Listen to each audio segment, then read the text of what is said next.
Αγαπητοί μου, φίλοι και φίλες, χαίρετε. Στο παρόν βίντεο θα κάνουμε ένα αφιέρωμα στην ελληνική γλώσσα, το αιώνιο φως του πολιτισμού και της ανθρωπότητας. Η ελληνική γλώσσα είναι κάτι περισσότερο από ένα μέσο επικοινωνίας. Είναι ένας ζωντανός θησαυρός που κουβαλά μέσα του την ιστορία, τον πολιτισμό και τη φιλοσοφία της ανθρωπότητας. Από την αρχαιότητα μέχρι σήμερα, η ελληνική γλώσσα υπήρξε η μήτρα της σκέψης, της επιστήμης και της τέχνης, και η επίδρασή της είναι ανυπολόγιστη σε παγκόσμιο επίπεδο. Η διαχρονικότητα της ελληνικής γλώσσας. Η ελληνική γλώσσα είναι από τις αρχαιότερες και πιο μακροχρόνια ομιλούμενες γλώσσες στον κόσμο.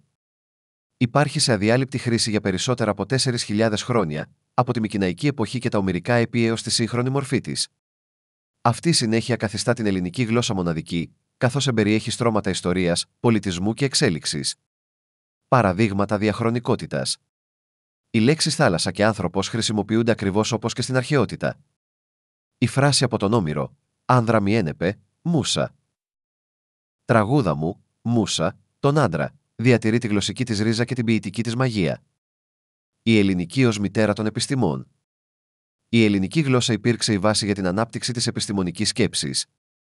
Οι περισσότερες επιστήμες διατυπώθηκαν για πρώτη φορά στα ελληνικά, και το λεξιλόγιο της εξακολουθεί να αποτελεί τον κορμό πολλών επιστημονικών όρων. Παραδείγματα επιστημονικών όρων. Αστρονομία, στρονονόμος η επιστήμη των άστρων.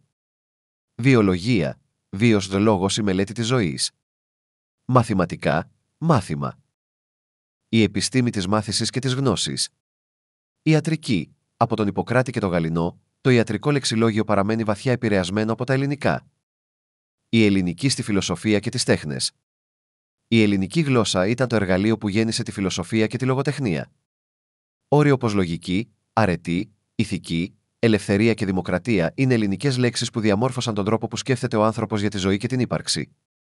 Παραδείγματα φιλοσοφικών όρων. Δημοκρατία, δήμος ο κράτος το πολίτευμα του λαού. Ελευθερία, ελεύθερο αιρώ η δυνατότητα της επιλογής.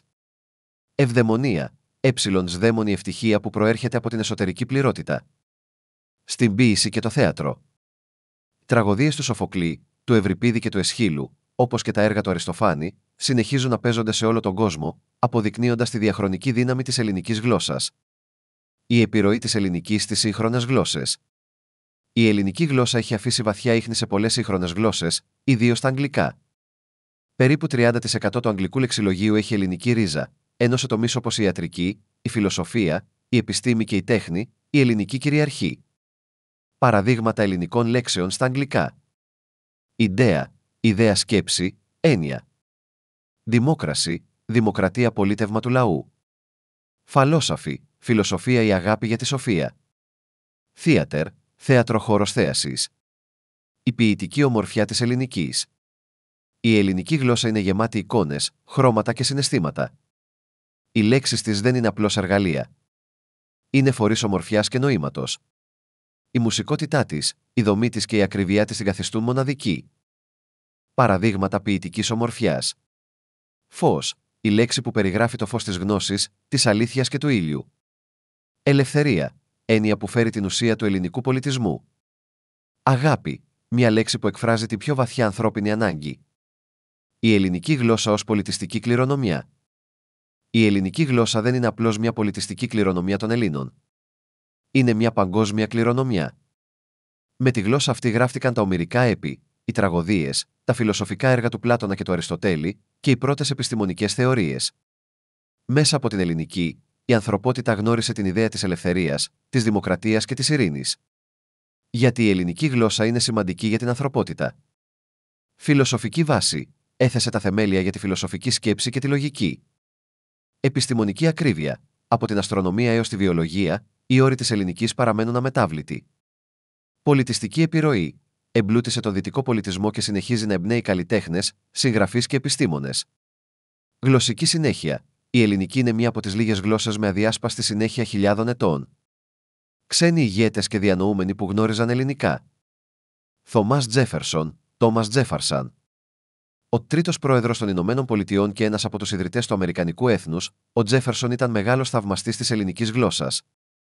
Έμαθε αρχαία ελληνικά και διάβαζε τα έργα του Ομήρου και του Πλάτωνα στο πρωτότυπο.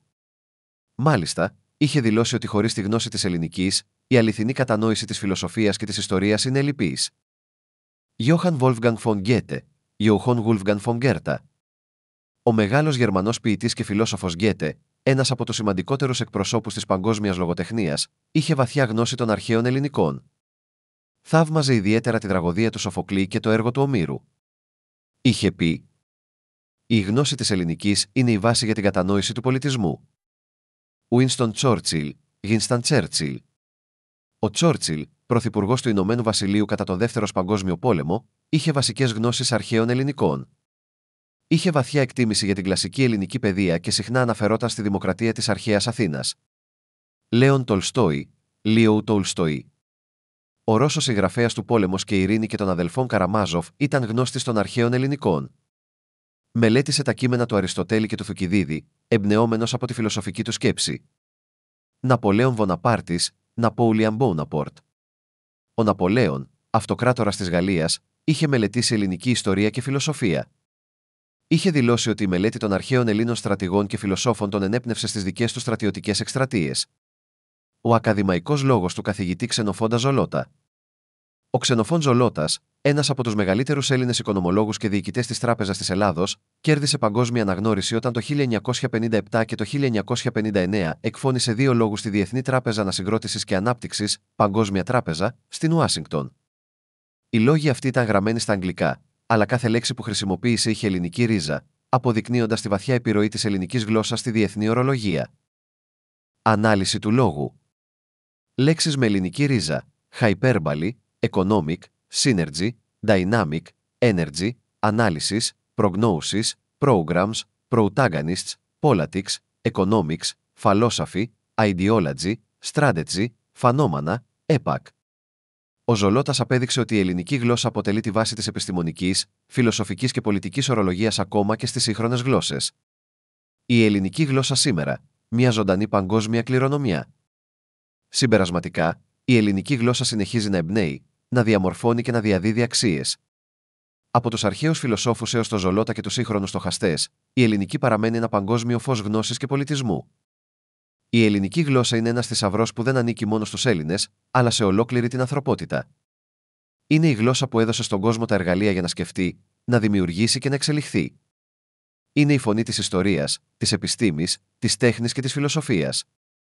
Και όπως είπε ο μεγάλος φιλόσοφος Γκέτε, κάθε άνθρωπος που θέλει να θεωρείται μορφωμένος, πρέπει να γνωρίζει ελληνικά.